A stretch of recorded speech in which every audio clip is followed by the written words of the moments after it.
नमस्कार दोस्तों, आप सबका स्वागत है। बिहार बोर्ड मैट्रिक फाइनल परीक्षा 2025 के लिए सामाजिक विज्ञान का बहुत महत्वपूर्ण ऑब्जेक्टिव प्रश्न।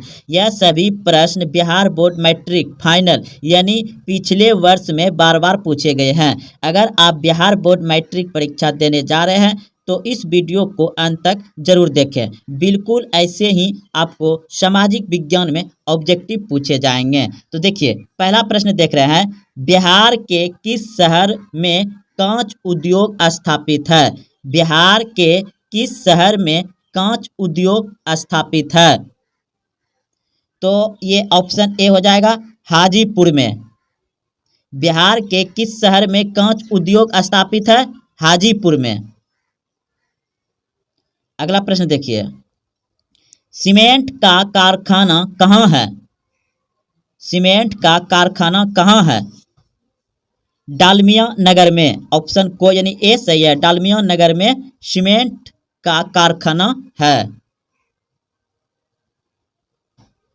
रेल वर्कशॉप कहाँ स्थित है? रेल वर्कशॉप कहाँ स्थित है? जमालपुर। ऑप्शन नंबर को यानी ए सही है, रेल वर्कशॉप कहाँ स्थित है? जमालपुर। बिहार में रज्जू मार्ग कहाँ है? बिहार में रज्जू मार्ग कहाँ है? राजगीर। ऑप्शन नंबर को यानी बी सही है, राजगीर में है रज्जू मार्ग। मंदार हिल किस जिले में स्थित है? मंदार हिल किस जिले में स्थित है? यह आपको पूछा जाएगा, मंदार हिल पर्वत किस जिले में स्थित है? Option A Munger, option B Bhagalpur, option C Banka, option D Buxar. Mandar hill पर्वत बांका में है। ऑप्शन नंबर सी यानी गो सही है, बांका में।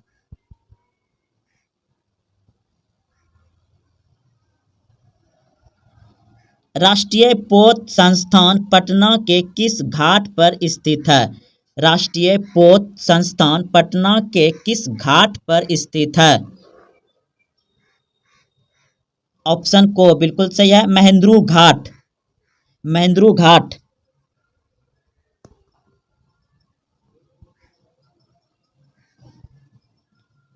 खाद कारखाना कहाँ स्थित है?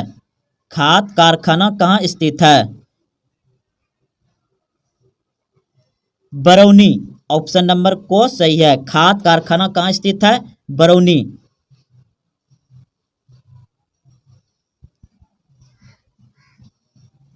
किस नगर में कलीन तैयार होता है? किस नगर में कलीन तैयार होता है? दाऊद नगर। ऑप्शन नंबर को सही है, दाऊद नगर में। अशोक पेपर मिल किस जिले में स्थित है? अशोक पेपर मिल किस जिले में स्थित है? समस्तीपुर। ऑप्शन नंबर को सही है, समस्तीपुर।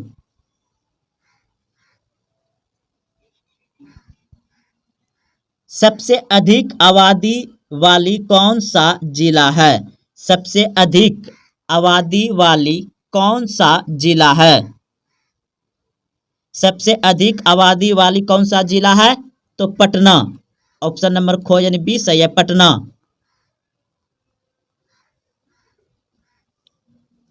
सासाराम नगर का विकास हुआ था। सासाराम नगर का विकास हुआ था मध्य युग में। ऑप्शन नंबर को यानी ए सही है, मध्य युग में सासाराम नगर का विकास हुआ था। यूरेनियम का प्रमुख उत्पादक स्थल है। यूरेनियम का प्रमुख उत्पादक स्थल है जादूगोड़ा। ऑप्शन नंबर डी सही है।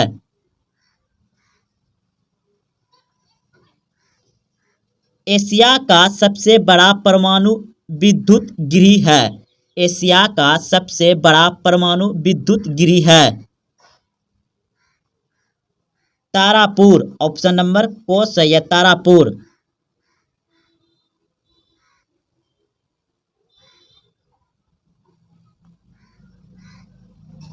इनमें कौन सा जीव है जो केवल भारत में ही पाया जाता है?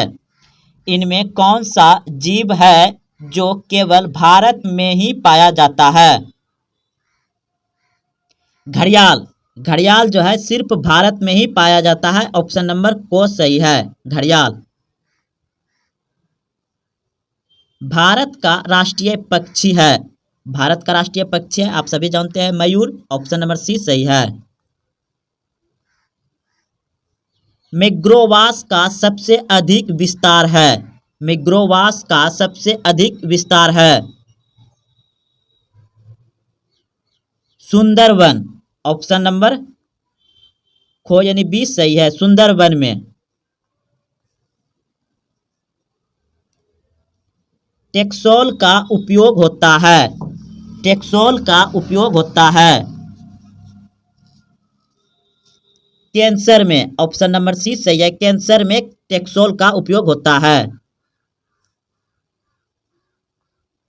चरक का संबंध किस देश से था? चरक का संबंध किस देश से था? भारत। ऑप्शन नंबर सी सही है, भारत से। चरक का संबंध किस देश से था? भारत। भारत में कोयले का सर्वप्रमुख उत्पादक राज्य है, भारत में कोयले का सर्वप्रमुख उत्पादक राज्य है झारखंड। ऑप्शन नंबर खो सही है, झारखंड। सर्वोत्तम कोयले का प्रकार कौन सा है? सर्वोत्तम कोयले का प्रकार कौन सा है? एंथ्रासाइट। ऑप्शन नंबर को सही है, एंथ्रासाइट। मुंबई हाई क्यों प्रसिद्ध है? मुंबई हाई क्यों प्रसिद्ध है? खनिज तेल हेतु, खनिज तेल हेतु। ऑप्शन नंबर सी सही है, खनिज तेल हेतु। किसका कथन है संसाधन होते नहीं बनते हैं? किसका कथन है संसाधन होते नहीं बनते हैं? जिम्मरमैन। ऑप्शन नंबर को यानी ए सही है, जिम्मरमैन। भारत का प्रथम तेल शोधक कारखाना कहाँ स्थित है? भारत का प्रथम तेल शोधक कारखाना कहाँ स्थित है? ब्राउनी। ऑप्शन नंबर खो सही है। प्राकृतिक गैस किस खनिज के साथ पाया जाता है? प्राकृतिक गैस किस खनिज के साथ पाया जाता है? पेट्रोलियम। ऑप्शन नंबर खो यानी बी सही है, पेट्रोलियम। भाखड़ा नांगल परियोजना किस नदी पर अवस्थित है? भाखड़ा नांगल परियोजना किस नदी पर अवस्थित है? सतलज। ऑप्शन नंबर सी सही है, सतलज। भारत में सबसे अधिक विस्तार किस मिट्टी का है? भारत में सबसे अधिक विस्तार किस मिट्टी का है? यानी भारत में सबसे ज्यादा कौन सी मिट्टी है? ऑप्शन ए जलोढ़ मिट्टी, ऑप्शन बी काली मिट्टी, ऑप्शन सी लेटराइट मिट्टी, ऑप्शन डी वन्य मिट्टी। तो ऑप्शन नंबर ए बिल्कुल सही है। भारत में सबसे अधिक विस्तार मिट्टी है जलोढ़ मिट्टी। ऑप्शन नंबर ए सही है, जलोढ़ मिट्टी। प्रश्न है पुरानी जलोढ़ मिट्टी को क्या कहा जाता है? पुरानी जलोढ़ मिट्टी को क्या कहा जाता है? भांगर मिट्टी कहा जाता है। ऑप्शन नंबर ए सही है, भांगर। अगला प्रश्न देखिए, जलोढ़ मिट्टी में कौन सा तत्व प्रचुर मात्रा में पाया जाता है? जलोढ़ मिट्टी में कौन सा तत्व प्रचुर मात्रा में पाया जाता है, यानी कि सबसे ज्यादा पाया जाता है? Option A potash, option B phosphorus, option C nitrogen, option D जिम्बा। तो जलोढ़ मिट्टी में कौन सा तत्व प्रचुर मात्रा में पाया जाता है? तो पोटास। ऑप्शन नंबर ए सही है, पोटास। भारत की सबसे उपजाऊ मिट्टी है। भारत की सबसे उपजाऊ मिट्टी है, यानी भारत में सबसे ज़्यादा किस मिट्टी में फसल उपजाऊ होता है, खेती होता है। तो वाजिब सी बात है, जो भारत में सबसे ज़्यादा मिट्टी पाया जाता है जलोढ़ मिट्टी। ऑप्शन नंबर बी सही है। जलोढ़ मिट्टी में सबसे ज़्यादा उपजाऊ होता है, यानी जलोढ़ मिट्टी सबसे ज़्यादा उपजाऊ मिट्टी है भारत में। अगला प्रश्न देखिए, काली मिट्टी उपयुक्त है। काली मिट्टी उपयुक्त है कपास के लिए, लीची के लिए, गेहूं के लिए, बाजरा के लिए। काली मिट्टी उपयुक्त है, ऑप्शन ए बिल्कुल सही है, कपास के लिए। काली मिट्टी किस लिए उपयुक्त है? कपास की खेती के लिए। ऑप्शन नंबर ए सही है। इनमें से किस राज्य में काली मृदा पाई जाती है? इनमें से किस राज्य में काली मिट्टी पाई जाती है? ऑप्शन ए जम्मू और Kashmir, option B Jharkhand, option C Rajasthan, option D Maharashtra. तो इनमें से किस राज्य में काली मृदा पाई जाती है, काली मिट्टी? तो महाराष्ट्र में। ऑप्शन नंबर डी सही है, महाराष्ट्र में। काली मिट्टी का दूसरा नाम क्या है? काली मिट्टी का दूसरा नाम क्या है? ऑप्शन ए बलुआई मिट्टी, ऑप्शन बी रेगुर मृदा, ऑप्शन सी लाल मृदा, ऑप्शन डी पर्वतीय मृदा। काली मिट्टी का दूसरा नाम है रेगुर मृदा। ऑप्शन नंबर बी सही है, रेगुर मृदा।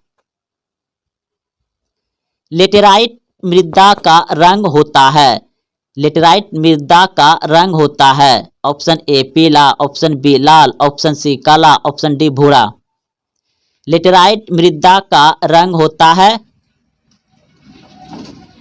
लाल। ऑप्शन नंबर बी सही है, लाल होता है। लेटेराइट मृदा का रंग होता है लाल। लेटेराइट मिट्टी का रंग कैसा होता है? लाल। ऑप्शन नंबर बी सही है।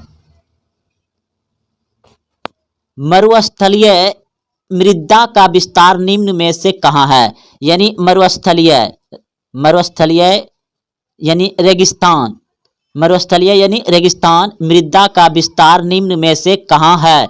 Option A Uttar Pradesh, option B Rajasthan, option C Karnataka, option D Maharashtra. मरुस्थलीय मृदा का विस्तार राजस्थान में है। ऑप्शन नंबर बी सही है, राजस्थान। राजस्थान में थार मरुस्थल है, जो कि मरुस्थलीय मृदा भी कहा जाता है। ऑप्शन नंबर बी सही है, थार मरुस्थल है राजस्थान में, इसलिए वहां मरुस्थलीय मृदा का विस्तार है। ऑप्शन नंबर बी सही है। मृदा का विस्तार निम्न में से कहाँ है, यानी सबसे ज्यादा मृदा का विस्तार कहाँ है? तो उत्तर प्रदेश। ऑप्शन नंबर ए सही है। भारत में चारागाह के अंतर्गत कितनी भूमि है? भारत में चारागाह यानी कि चारा, पशुओं को चारा उड़क खिलाने के लिए कितना प्रतिशत भूमि है? तो ऑप्शन नंबर ए बिल्कुल सही है, 4.71%। पंजाब में भूमि नमीकरण का मुख्य कारण है। पंजाब में भूमि नमीकरण का मुख्य कारण है अधिक सिंचाई। ऑप्शन नंबर डी सही है, अधिक सिंचाई। सोपानी कृषि, सोपानी कृषि किस राज्य में प्रचलित है? सोपानी कृषि किस राज्य में प्रचलित है? उत्तराखंड में। ऑप्शन नंबर डी सही है, उत्तराखंड में सोपानी कृषि प्रचलित है। मेढक के प्रजनन प्रक्रिया को बाधित करने वाला रसायन कौन है? मेढक को प्रजनन प्रक्रिया को बाधित करने वाला रसायन कौन है? एड्रीन। ऑप्शन नंबर सी सही है, मेढक को प्रजनन प्रक्रिया को बाधित करने वाला रसायन कौन है? एड्रीन। ऑप्शन नंबर सी सही है। जल किस प्रकार का संसाधन है? जल किस प्रकार का संसाधन है? तो चक्रीय। ऑप्शन नंबर ए सही है, चक्रीय।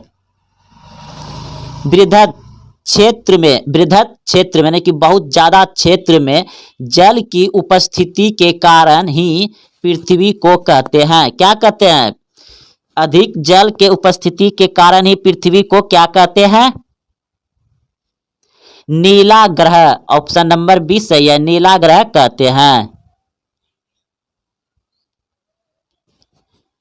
किसने कहा संसाधन होते नहीं बनते हैं? किसने कहा संसाधन होते नहीं बनते हैं? Zimmerman, option B Mahatma Gandhi, option C Sandeep Pandey, option D इनमें से कोई नहीं। जिम्बरमैन ने कहा संसाधन होते नहीं बनते हैं। ऑप्शन नंबर ए सही है, जिम्बरमैन। निम्नलिखित में से कौन सा संसाधन प्राकृतिक संसाधन है? निम्नलिखित में से कौन सा संसाधन प्राकृतिक संसाधन है?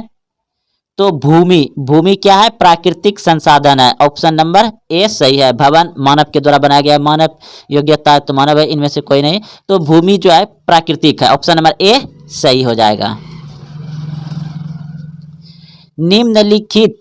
निम्नलिखित में से कौन प्राकृतिक संसाधन नहीं है? निम्नलिखित में से कौन प्राकृतिक संसाधन नहीं है? वन तो प्राकृतिक हो जाएगा, नदियां भी प्राकृतिक हो जाएगा, खनिज भी प्राकृतिक हो जाएगा, नगर जो है मानव के द्वारा बसाया जाता है। ऑप्शन नंबर सी सही है, ये प्राकृतिक संसाधन नहीं है नगर। सौर ऊर्जा निम्नलिखित में से कौन सा संसाधन है? सौर ऊर्जा निम्नलिखित में से कौन सा संसाधन है?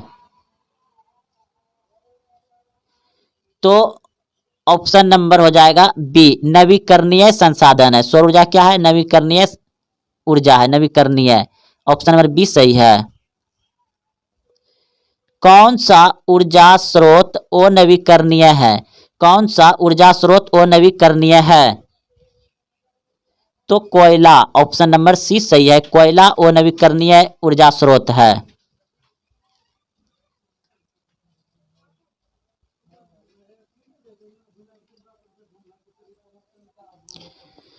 यूरेनियम का प्रमुख उत्पादक केंद्र है। यूरेनियम का प्रमुख उत्पादक केंद्र है। यूरेनियम का प्रमुख उत्पादक केंद्र है जादूगोड़ा। ऑप्शन नंबर डी सही है, जादूगोड़ा। ये झारखंड में पड़ता है। निम्नलिखित में कौन खनिज केरल तट पर बालू के रूप में मिलता है? निम्नलिखित में कौन सा खनिज केरल तट पर बालू के रूप में मिलता है? थियोरियम। ऑप्शन नंबर सी सही है, केरल के तट पर मिलता है थियोरियम बालू के रूप में। तारा परमाणु ऊर्जा केंद्र है। तारा परमाणु ऊर्जा केंद्र है महाराष्ट्र में। ऑप्शन नंबर डी सही है, महाराष्ट्र में। तारापुर परमाणु ऊर्जा केंद्र कहाँ है? महाराष्ट्र में। ऑप्शन नंबर डी सही है। भारत का पहला परमाणु ऊर्जा केंद्र कहाँ स्थित है? भारत का पहला परमाणु ऊर्जा केंद्र कहाँ स्थित है? तारापुर में। ऑप्शन नंबर ए सही है, भारत का पहला परमाणु ऊर्जा केंद्र कहाँ स्थित है? तारापुर में। तारापुर कहाँ है? महाराष्ट्र में।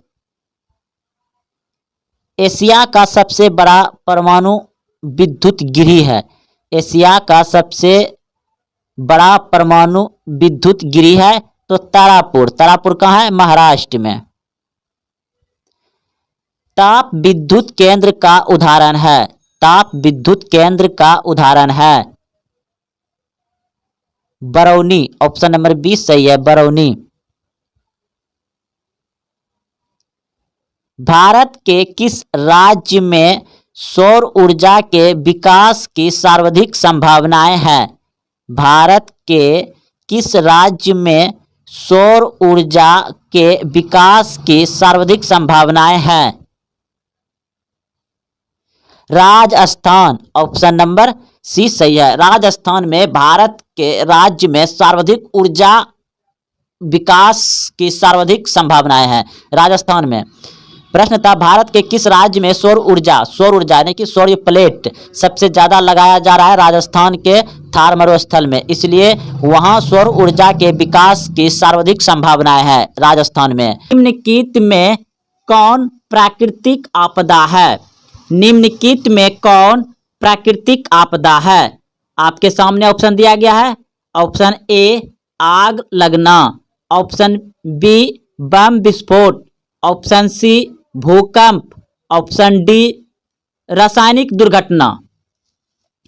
तो पूछा गया है कि प्राकृतिक आपदा यानी कि स्वयं अपने आप हो, तो ऐसा कौन सा ऑप्शन है जो कि अपने आप हो सकता है, जिसमें कि मानव का कोई हाथ ना हो, मानव का संभव ही ना हो कि वैसा काम कर सके, वैसे घटना को प्राकृतिक घटना कहेंगे या प्राकृतिक आपदा कहेंगे। तो ऑप्शन नंबर सी बिल्कुल सही है, भूकंप जो है कि प्राकृतिक है, लेकिन यहाँ पर देख रहे हैं ऑप्शन में आग लगना, ये मानव के द्वारा हो सकता है, बम विस्फोट ये भी मानव के द्वारा हो सकता है, रासायनिक दुर्घटना ये भी मानव के द्वारा हो सकता है, लेकिन भूकंप नहीं होगा इस मानव के द्वारा, इसलिए ये प्राकृतिक आपदा है। ऑप्शन सी सही है। इनमें कौन प्राकृतिक आपदा है? इनमें कौन प्राकृतिक आपदा है? आपके सामने ऑप्शन दिया गया है। ऑप्शन ए आतंकवाद, ऑप्शन बी महामारी, ऑप्शन सी दंगा, ऑप्शन डी इनमें सभी। तो महामारी जो है कि आतंकवाद मानव के द्वारा हो सकता है, दंगा भी मानव के द्वारा हो सकता है, लेकिन महामारी जो है कि बहुत बड़ा जैसे कोरोना, तो ये जैसे कि प्राकृतिक से रिलेटिव आ जाता है, तो ये प्राकृतिक आपदा हो जाएगा। ऑप्शन नंबर बी सही है। निम्नलिखित में कौन मानव जनित आपदा नहीं है? कह रहा है कि प्रश्न निम्नलिखित में कौन मानव जनित आपदा नहीं है? तो मानव जनित आपदा नहीं है सुनामी क्या है? प्राकृतिक है, तो ये मानव जनित आपदा नहीं है। ऑप्शन नंबर सी सही है। मानव जनित आपका आतंकवाद हो गया, रेल दुर्घटना हो गया, सांप्रदायिक दंगा हो गया, जो दंगा होता है जात में, यानी कि हिंदू या मुस्लिम ईसाई इस तरह से जो होते रहता है अलग धर्म में, तो ये सब नहीं होना चाहिए। भारत एक धर्मनिरपेक्ष राष्ट्र है, यहाँ सभी धर्म के लोग मिलजुल के रहते हैं। तो आप लोग यहाँ समझ गए हैं कि आतंकवाद ये मानव जनित आपदा है, रेल दुर्घटना मानव जनित आपदा है, सांप्रदायिक दंगा भी मानव जनित आपदा है, लेकिन सुनामी क्या है? प्राकृतिक है। तो यहाँ पूछा क्या गया था प्रश्न में? मानव जनित आपदा नहीं है, तो सुनामी मानव जनित आपदा नहीं है। अगला प्रश्न देखिए, इनमें से कौन सी प्राकृतिक आपदा नहीं है? तो इसमें प्रश्न पूछा गया है कि इनमें कौन सी प्राकृतिक आपदा नहीं है। तो प्राकृतिक आपदा नहीं है, साफ दिखाई दे रहा है आतंकवाद, सुनामी प्राकृतिक है, भूकंप प्राकृतिक है, बाढ़ प्राकृतिक है, लेकिन आतंकवाद क्या है? ये प्राकृतिक नहीं है। तो ऑप्शन नंबर ए सही है। अगला प्रश्न देखिए, निम्नलिखित में से कौन प्राकृतिक आपदा नहीं है? तो फिर से पूछा गया कि प्राकृतिक आपदा नहीं है, तो इसमें प्राकृतिक आपदा कौन सा नहीं होगा? रेल दुर्घटना प्राकृतिक नहीं है, भूकंप प्राकृतिक है, बाढ़ प्राकृतिक है, सुनामी प्राकृतिक है, लेकिन रेल दुर्घटना प्राकृतिक नहीं है, ये मानव जनित है। ऑप्शन सी सही था। अगला प्रश्न देखिए, अगला प्रश्न है, इनमें कौन प्राकृतिक आपदा नहीं है? इनमें कौन प्राकृतिक आपदा नहीं है? तो ऑप्शन ए बाढ़, ऑप्शन बी सुखाड़, ऑप्शन सी चक्रवात, ऑप्शन डी गरीबी। तो सुखाड़ भी प्राकृतिक है, बाढ़ भी प्राकृतिक है, चक्रवात भी प्राकृतिक है, लेकिन गरीबी प्राकृतिक नहीं है। तो ऑप्शन नंबर डी सही है, गरीबी हो जाएगा। अगला प्रश्न देखिए, निम्न में से कौन मानव जनित आपदा है?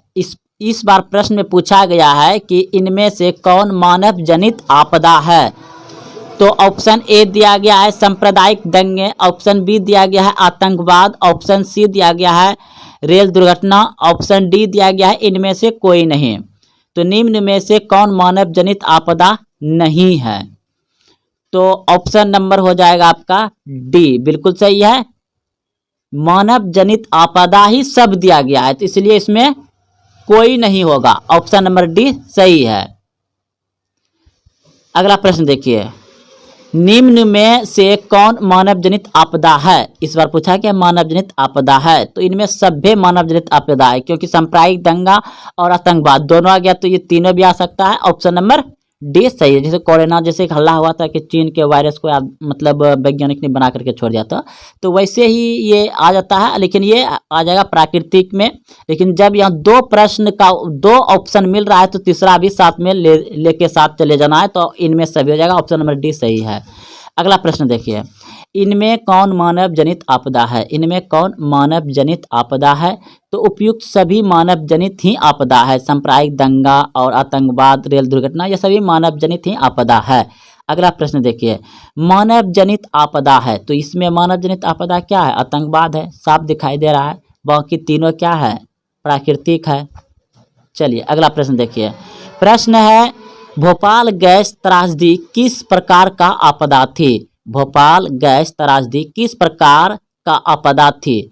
तो ये एक कंपनी था और कंपनी में बहुत सारे मजदूर काम कर रहे थे, तो किसी न किसी मशीन तो उसमें किसी न किसी मतलब जो है कि मानव के द्वारा ही गलती हुआ था, तो इसलिए आ जाएगा क्या? और मानव ने ही मशीन फैक्ट्री कारखाना बैठाया था, तो मानव के द्वारा हो जाएगा, यानी मानव जनित आपदा था। भोपाल गैस त्रासदी जो हुआ था वो मानव जनित था। ऑप्शन नंबर ए सही है। अगला प्रश्न देखिए, प्रश्न है कितने प्रतिशत कम वर्षा होने पर किसी क्षेत्र को सूखा घोषित कर दिया जाता है? कितने प्रतिशत कम वर्षा होने पर किसी क्षेत्र को सूखा घोषित कर दिया जाता है? तो 75% कम होगा बरसात, तो उसे सूखा क्षेत्र घोषित कर दिया जाएगा। ऑप्शन नंबर सी सही है। अगला प्रश्न देखिए, प्रश्न है बहुत ही अच्छे, और ये प्रश्न बिहार बोर्ड मैट्रिक परीक्षा सामाजिक विज्ञान में बहुत बार पूछे गए और पूछे जाते हैं। तो प्रश्न है आंकोर वाट के मंदिर का निर्माण किस शासक के द्वारा करवाया गया? आंकोर वाट के मंदिर का निर्माण किस शासक के द्वारा करवाया गया? तो ऑप्शन नंबर ए बिल्कुल सही है। अगर आप पहले से जान रहे हैं तो कमेंट में जरूर इसका उत्तर दीजिएगा। सूर्यवर्मन द्वितीय द्वारा, सूर्यवर्मन द्वितीय द्वारा आंकोर वाट के मंदिर का निर्माण करवाया गया था। ऑप्शन नंबर ए सही है। अगला प्रश्न देखिए, आंकोर वाट का मंदिर कहाँ स्थित है? आंकोर वाट का मंदिर कहाँ स्थित है? तो आप सभी जानते हैं कि काम्बोडिया में है। ऑप्शन नंबर डी सही है, काम्बोडिया में। अगला प्रश्न देखिए, प्रश्न है हिंद चीन में कौन से देश सम्मिलित नहीं था? हिंद चीन में कौन से देश सम्मिलित नहीं था? तो चीन, ऑप्शन नंबर सी बिल्कुल सही है। चीन देश सम्मिलित नहीं था, वियतनाम था, लाओस था, कंबोडिया था। हिंद चीन में कौन से देश सम्मिलित नहीं था? तो चीन नहीं था। इस तरह से भी ऑब्जेक्टिव पूछा जाएगा आपको, और आपको यही प्रश्न बिल्कुल इस तरह से भी पूछा जा सकता है। देखिए, हिंद चीन क्षेत्र में कौन से देश आते हैं? हिंद चीन क्षेत्र में कौन से देश आते हैं? तो ऑप्शन नंबर सी बिल्कुल सही है। अभी तुरंत देखे हैं, Cambodia, Vietnam, Laos. Option number C सही है। अगला प्रश्न देखिए, आंकोर वाट में किस हिंदू देवता का मंदिर है? आंकोर वाट में किस हिंदू देवता का मंदिर है? तो विष्णु। ऑप्शन नंबर ए सही है, विष्णु। अगला प्रश्न देखिए, बंगाल विभाजन 1911 ईस्वी में किसने रद्द किया? बंगाल विभाजन 1911 ईस्वी में किसने रद्द किया? तो ऑप्शन नंबर ए बिल्कुल, बंगाल विभाजन किसने रद्द किया? तो ऑप्शन नंबर डी बिल्कुल सही है, लॉर्ड हेडिंग्ज ने, लॉर्ड हेडिंग्ज ने किया था। ऑप्शन नंबर डी सही है। अगला प्रश्न देखिए, फूट डालो और राज करो की नीति किसने अपनाई? फूट डालो और राज करो की नीति किसने अपनाई? अंग्रेजों ने। ऑप्शन नंबर ए सही है। फटाफट दोस्तों क्वेश्चन का प्रैक्टिस करते चलिए सामाजिक विज्ञान का। अगला प्रश्न देखिए, सिपाही विद्रोह कब हुआ था? सिपाही विद्रोह कब हुआ था? तो 1857 ईस्वी में। ऑप्शन नंबर बी सही, 1857 ईस्वी में। बंगाल का विभाजन कब हुआ? बंगाल का विभाजन कब हुआ? तो बंगाल का विभाजन हुआ था 1905 ईस्वी में। ऑप्शन नंबर सी सही है, 1905 ईस्वी में। गांधी जी ने साबरमती आश्रम की स्थापना किस वर्ष की? गांधी जी ने साबरमती आश्रम की स्थापना किस वर्ष की? तो 1915 में। ऑप्शन नंबर सी सही है, 1915। गदर पार्टी की स्थापना किसने और कब की? गदर पार्टी की स्थापना किसने और कब की? तो लाला हरदयाल 1913 ईस्वी में। लाला हरदयाल 1913 ईस्वी में।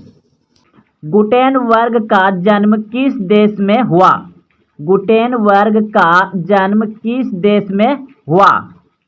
ऑप्शन को यानी ए अमेरिका, ऑप्शन खो यानी B Germany, option C Japan, option D England. तो ऑप्शन नंबर बी बिल्कुल सही है।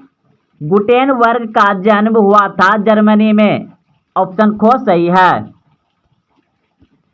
गुटेनबर्ग ने सर्वप्रथम पुस्तक की छपाई की? गुटेनबर्ग ने सर्वप्रथम किस पुस्तक की छपाई की? तो ऑप्शन नंबर डी बिल्कुल सही है, बाइबिल।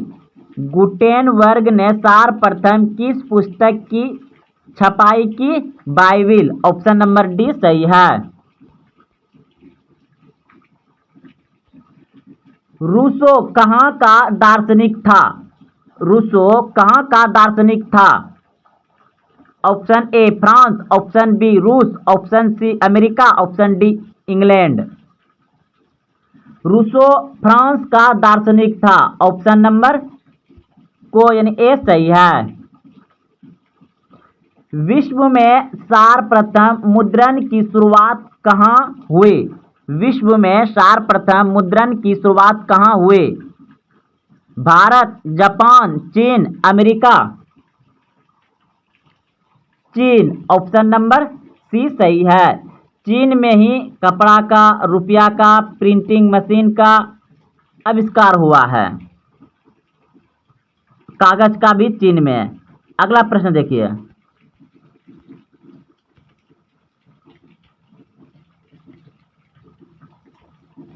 बोल्शेविक क्रांति कब हुई? बोल्शेविक क्रांति कब हुई? बोल्शेविक क्रांति हुआ था नवंबर 1917। ऑप्शन नंबर खो यानी बी सही है, 1917। बोल्शेविक क्रांति कब हुई थी? नवंबर 1917। ऑप्शन नंबर बी सही है, नवंबर 1917 में बोल्शेविक क्रांति हुई थी। अगला प्रश्न देखिए। लाल सेना का गठन किसने किया था? लाल सेना का गठन किसने किया था? ट्रोट्स्की ने किया था। ऑप्शन नंबर सी सही है। लेनिन की मृत्यु कब हुई? लेनिन की मृत्यु कब हुई? 1924। ऑप्शन नंबर डी सही है। लेनिन की मृत्यु कब हुई थी? 1924 ईस्वी में। ऑप्शन नंबर डी सही है।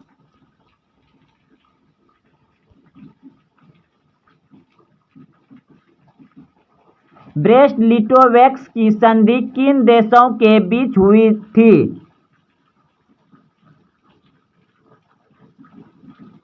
रूस और जर्मनी। ऑप्शन नंबर डी सही है, रूस और जर्मनी के बीच हुआ था। यूटोपियन समाजवादी कौन नहीं था? यूटोपियन समाजवादी कौन नहीं था?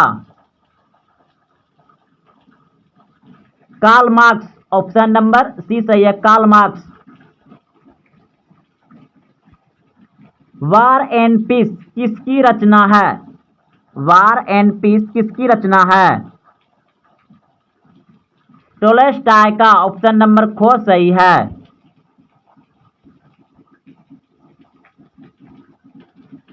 साम्यवादी शासन का पहला प्रयोग कहाँ हुआ? साम्यवादी शासन का पहला प्रयोग कहाँ हुआ?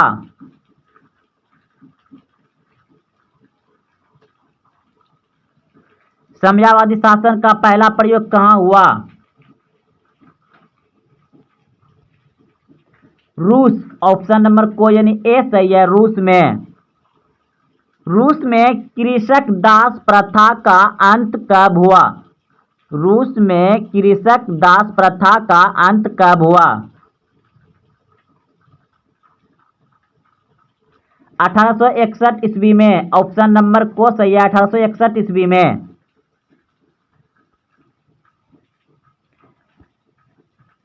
रूस में जार का अर्थ होता है रूस का सम्राट। हुआ आंदोलन किस प्रकृति का था? हुआ आंदोलन किस प्रकृति का था?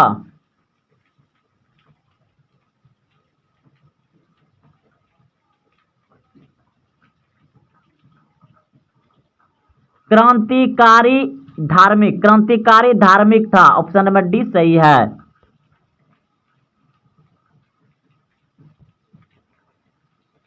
हिंद चीन क्षेत्र में कौन से देश आते हैं? हिंद चीन क्षेत्र में कौन से देश आते हैं?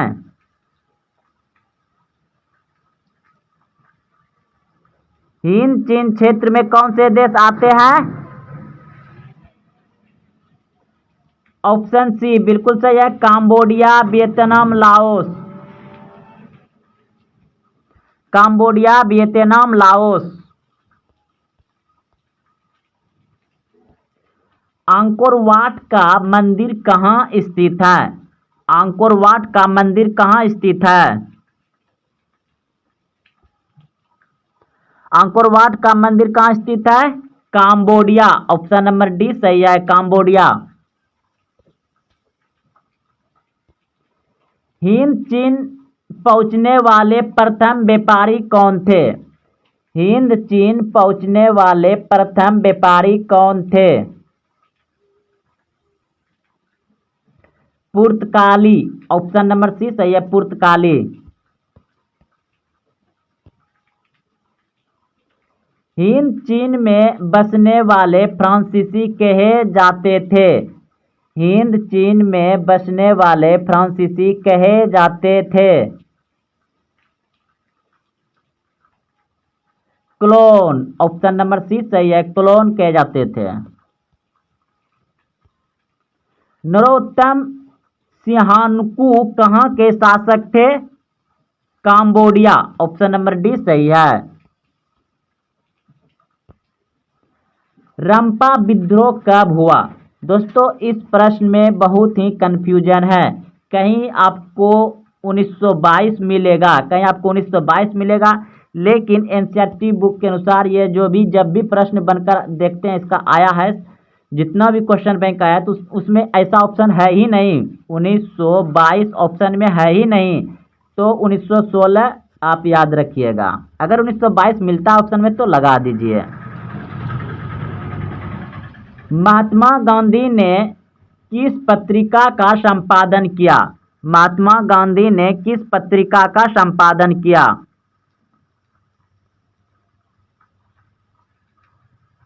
Young India. Option number C सही है, यंग इंडिया। गदर पार्टी की स्थापना किसने और कब की? गदर पार्टी की स्थापना किसने और कब की? लाला हरदयाल 1913 में। लाला हरदयाल 1913 में गदर पार्टी की स्थापना की थी। जलियांवाला बाग हत्याकांड किस तिथि को हुआ? जलियांवाला बाग हत्याकांड किस तिथि को हुआ? 13 अप्रैल 1919 ईस्वी। 13 अप्रैल 1919 ईस्वी। ऑप्शन नंबर को यानी ए सही है। लखनऊ समझौता किस वर्ष हुआ? लखनऊ समझौता किस वर्ष हुआ? 1916 ईस्वी में। बिल्कुल सही सोचे थे आप, 1916 ईस्वी में। असहयोग आंदोलन का प्रस्ताव कांग्रेस के किस अधिवेशन में पारित हुआ? असहयोग आंदोलन का प्रस्ताव कांग्रेस के किस अधिवेशन में पारित हुआ? दिसंबर 1920 नागपुर। भारत में खिलाफत आंदोलन कब और किस देशों के शासक के समर्थन में शुरू हुआ? भारत में खिलाफत आंदोलन कब और किस देश के शासक के साथ समर्थन में शुरू हुआ? 1920 तुर्की, 1920 तुर्की। सविनय अवज्ञा आंदोलन कब और किस यात्रा से शुरू हुआ? सविनय अवज्ञा आंदोलन कब और किस यात्रा से शुरू हुआ? 1930 दांडी यात्रा से। ऑप्शन नंबर सी सही है। तो दोस्तों यह सभी प्रश्न बिहार बोर्ड मैट्रिक फाइनल परीक्षा सामाजिक विज्ञान में ऑब्जेक्टिव बार बार पूछे गए हैं पिछले वर्षों में। अगर आप देखते हुए यहाँ तक आए हैं तो सभी प्रश्न को अच्छे से याद रखें, एक दो बार और वीडियो को देखें, क्योंकि बिल्कुल आपको ऐसे ही ऑब्जेक्टिव आगे यानी कि बिहार बोर्ड मैट्रिक परीक्षा 2025 फाइनल में पूछे जाएंगे। अधिक से अधिक नंबर लाने के लिए सामाजिक विज्ञान में इस तरह से वीडियो हम डेली अपलोड करते हैं, आप उसे देखें। तो फिर मिलते हैं अगले वीडियो में। जय हिंद, जय भारत।